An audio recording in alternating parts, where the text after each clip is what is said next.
اچھا، ایک میں آپ کو بتاؤں گا روایت. حضرت عباس رضی اللہ عنہ کہتے ہیں کہ میں رسول اللہ صلی اللہ علیہ وسلم کی خدمت میں حاضر ہوا اور میں نے ان سے کہا کہ مجھے کوئی دعا بتائیے جو میں بہت پڑھوں. تو رسول اللہ صلی اللہ علیہ وسلم نے کہا کہ آپ چچا بھی ہیں میرے، انہیں مخاطب کر کے کہا کہ اے میرے چچا، آپ یہ دعا پڑھا کریں، اللہم انی اسألک المعافاۃ فی الدنیا والآخرہ. تو اس میں عافیت کا تذکرہ ہے. بلکہ حضرت عباس کہتے ہیں میں پھر آیا تو دوبارہ سے انہوں نے مجھے یہی دعا سکھائی.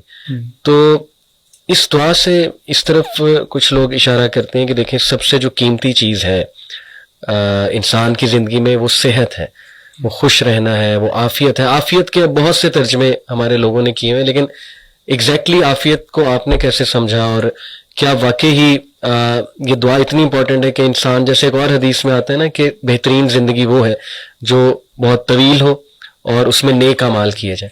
تو لانجیوٹی پہ بہت آج کل بات ہوتی ہے. جیپنیز کی مثال دی جاتی ہے کہ دیکھو ان کی عمریں بہت زیادہ ہیں. مسلمز کی بات کی جائے تو ہماری ایوریج ایج کم ہے. تو اس کی خواہش کرنا ایک لمبی عمر کی، پھر یہ کہ خوش رہنا ہر انسان چاہتا ہے، صحت مند رہنا ہر انسان چاہتا ہے. تو عافیت صحت کا ہی نام ہے. آپ کیا سمجھتے ہیں؟ یہ البتہ گزارش ہے کہ عربی جو ہے وہ ام الالسنہ ہے، زبانوں کی ماں ہے. تو میں ایسی جگہ پہ جہاں پہ مختلف تراجم ہمیں ملتے ہیں، میں ان سب کو اس میں سمو دیتا ہوں. صحیح. میں نہیں سمجھتا کہ اس میں سے کوئی چیز خارج ہے. ہماری عاقبت بھی ہے، ہماری جسمانی صحت بھی ہے، ہماری روحانی صحت بھی ہے، ہمارے ماحول کی اور ہمارے بیہیویئر کی، یہ ساری چیزیں اس عافیت میں آتی ہیں. یعنی اتنی جامع دعا ہے. یعنی عافیت کا مطلب یہ ہے کہ میرے شر سے آپ محفوظ ہیں، یہ بھی عافیت ہے. واہ. میرے اپنے ہی شر سے میں بھی محفوظ رہوں، صحیح، وہ بھی عافیت ہے. کیا بات. میری جو صحت ہے کہ میں کوئی بیماری میرے اوپر غلبہ نہ پائے، یہ بھی عافیت ہے. بالکل ٹھیک. میری سوچوں کی پازیٹیوٹی بھی عافیت ہے. تو اس لیے عافیت ایک بڑا ہی وسیع لفظ ہے. صحیح. اور اسی طرح عربی کے جتنے بھی لفظ ہیں بڑے وسعت رکھتے ہیں. اس میں ایک آدھ ترجمہ کر کے بخل نہیں کرنا چاہیے. بالکل صحیح. تو وسیع القلبی سے سب چیزوں کو سوچنا چاہیے. تو اس لیے سارے ہی تراجم اس کے اندر آ جاتے ہیں. بالکل. دنیا بھی آتی ہے اور آخرت بھی آتی ہے. کیا بات ہے. تو اس لیے نبی کریم نے فرمایا نا کہ ہمیں دعا کی جو تلقین کی گئی وہ کیا ہے؟ ربنا آتنا فی الدنیا حسنہ وفی الآخرۃ حسنہ وقنا عذاب النار. تو یہ جو دنیا اور آخرت کی جو بھلائیاں ہیں وہ بھی اسی عافیت میں آتی ہیں. صحیح صحیح. تو اس لیے ہمیں طبی نقطہ نظر سے ہم دیکھتے ہیں کہ صرف جسم جو ہے اس کی ہمارے تمام آرگنز کی فزیالوجی ٹھیک ہو، یہ عافیت ہے. فار ایگزامپل کہ اگر پینکریاز جو ہیں وہ انسولین پیدا کر رہے ہیں تو یہ عافیت ہے. واہ. اسی طرح اگر آپ کی تھائرائڈ جو ہے وہ اگر تھائروکسن پیدا کر رہے ہیں تو ٹھیک سے، تو وہ عافیت ہے. امیزنگ. تو اس طرح ہر عضو جو ہے نا وہ جو صحیح کام کر رہا ہے وہ عافیت ہے. بالکل ٹھیک. اس لیے اس کو جب بھی دعا مانگی جائے نا تو یہ مانگی جائے کہ یا اللہ اس عافیت سے مراد اس دنیا سے لے کے آخرت تک روز محشر میں سیدھے راستے پہ ہی چلوں اور میں اللہ ہی کو اپنی منزل و مقصود جانوں. یہ عافیت ہے. یعنی جو اللہ کا ورلڈ آرڈر ہے اسی پہ چلوں، میری باڈی بھی اس کو فالو کرے، میری سوچیں، ایوری تھنگ. ایگزیکٹلی. اور یہی عافیت ہے. یہی عافیت ہے. ایک اور جو ہے میرے ذہن میں کویسچن تھا کہ سورہ البقرہ میں آئی گیس 168 نمبر آیا ہے، اس میں اللہ حکم دیتے ہیں کہ طیب ڈائٹ کھاؤ، پاکیزہ خوراک جو ہے کھاؤ، اور بلکہ اگلی ہی بات یہ کی جاتی ہے اور شیطان کے قدموں کی طرف نہ چلو، یعنی فٹ سٹیپس آف شیطان کی طرف نہ جاؤ. تو اس میں بھی آج کل بہت بات ہو رہی کہ طیب ڈائٹ ہے کیا یہ آرگینک ڈائٹ کا نام طیب ڈائٹ ہے، جیسے کہ خالص جو چیزیں ہیں، جو آج کل ڈبے کی خوراک آپ کو پتہ ہے، فاسٹ فوڈ ہے، پھر جینیٹکلی ماڈیفائڈ فوڈز، پوری ایک انڈسٹری ہے.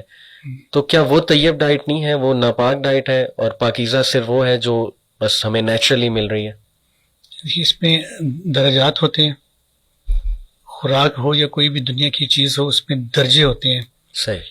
A+ ہے، A ہے، B ہے، C ہے. تو طیب کا پھر وہی معنی، عربی کا لفظ، اس کا معنی عام طور پہ عرب جب کسی سے پوچھتے ہیں نا کہ کیف حالک، تمہارا حال، تمہاری طبیعت کیسی ہے، تو آگے سے جواب حسن بھی کہتے ہیں، طیب بھی کہتے ہیں. جی جی ایسے ہی. اب طیب کا مطلب کیا ہے کہ انسان کا جو جسم ہے وہ اچھی حالت میں ہے. تو ایک تو ہم اس سے یہ ترجمہ لیتے ہیں کہ اگر غذا تازہ ہے، عمدہ ہے، وہ طیب ہے. صحیح. اگر وہ باسی ہے تو وہ غیر طیب ہے. باسی چیز جو ہے وہ اپنی بہت ساری چیزیں وقت سے کھو دیتی ہے. صحیح. یا تو اسے پروسیس کیا جائے، مثال کے طور پہ کہ دودھ ہے، ہم دودھ کو جب پنیر کی شکل میں لے جاتے ہیں صحیح. تو پروسیسنگ ہو جاتی ہے، پھر وہ پڑا رہے نا کئی مہینے پڑا رہے یا برسوں پڑا رہے تو وہ طیب ہی کہلائے گا. اچھا. کیونکہ وہ پروسیس ہو چکا ہے، اس میں سے جو خرابی کی چیزیں تھیں وہ نکال دی گئی ہیں. ٹھیک. ایک ٹھوس ہو گیا. صحیح. اسی طرح بہت ساری چیزیں جو آرگینک چیزیں جو ہم کھاتے ہیں ان کی اگر شکل نیچرل پروسیس سے بدل دی جائے تو وہ طیب رہتی ہے. ٹھیک.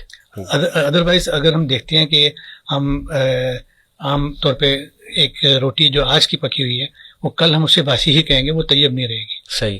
تو اس لیے غذا کے حوالے سے تو یہی ہے کہ اس کے گریڈ میں فرق آ جاتا ہے. اب جہاں تک آپ کے سوال کا دوسرا تعلق ہے کہ کیا جو نان آرگینک ہیں یا جو جینیٹیکلی پروڈیوس جو ہیں غذائیں ہیں یہ پھر سیکنڈ کیٹیگری میں آئیں گی. اچھا. یہ اے پلس میں نہیں رہیں گی. صحیح. ہیں تو وہ طیب لیکن ان کا گریڈ وہ نہیں ہے. کس حوالے سے گریڈ وہ نہیں؟ یعنی فوائد کے حوالے سے؟ فوائد کے حوالے سے، صحیح.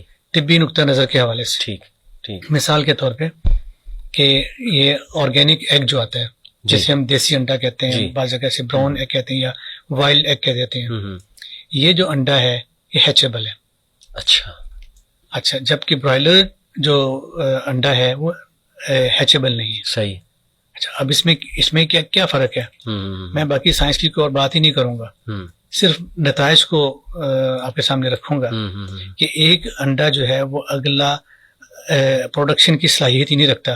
صحیح. اور دوسرا جو ہے وہ رکھتا ہے. تو کیا دونوں برابر ہو جائیں گے؟ بالکل نہیں، کبھی نہیں برابر. نتائج کے حوالے سے ہو سکتے ہیں. بھلے ہی اس میں سائنسدان یہ کہہ دیں گے کہ اس میں جو ہے نا منرل زیادہ ہے، اس میں پوٹاشیم زیادہ ہے، اس میں کوئی بھی اجزاء اس میں سے زیادہ پائے جاتے ہیں، اس سے ہمیں غرض نہیں ہے. صحیح. ہمیں نتائج سے غرض ہے. تو اس نتیجے کے حوالے سے ہم جو دیسی انڈے کو بہتر جانیں گے برائلر انڈے کی نسبت، تو ہم اسے یہ تو نہیں کہیں گے کہ جو برائلر ایگ ہے وہ کھانے لائق ہی نہیں ہے. کھانے لائق تو ہے، لوگ کھا بھی رہے ہیں. صحیح. لیکن وہ کیٹیگری میں اے نہیں آئے گا، اے پلس نہیں آئے گا، وہ بی کیٹیگری میں سی میں چلا جائے گا. بالکل ٹھیک. لیکن کیا کہلائے گا طیب؟ ایسا فتویٰ تو نہیں دیا جا سکتا کہ وہ طیب نہیں ہے. تو یہ جو برائلر چکن اور ملک پیک آل پرز یہ سب بھی پھر اس کیٹیگری سے نیچے آ جائیں گے. ہاں. جہاں تک تعلق ہے دودھ کا، تو ہر سفید چیز دودھ تو نہیں ہوتی. صحیح. وہ جو ڈبے میں جو پیک ہو رہا ہے دودھ، صحیح، اس میں اللہ تعالیٰ بہتر جانتے ہیں. جو بظاہر سننے میں چیزیں آتی ہیں کہ وہ سفیدی ہوتی ہے، لیکن اس میں سے کچھ % دودھ ہوتا ہے، باقی چیزیں ملا کے تو ایک نیا فارمولا بنایا جاتا ہے.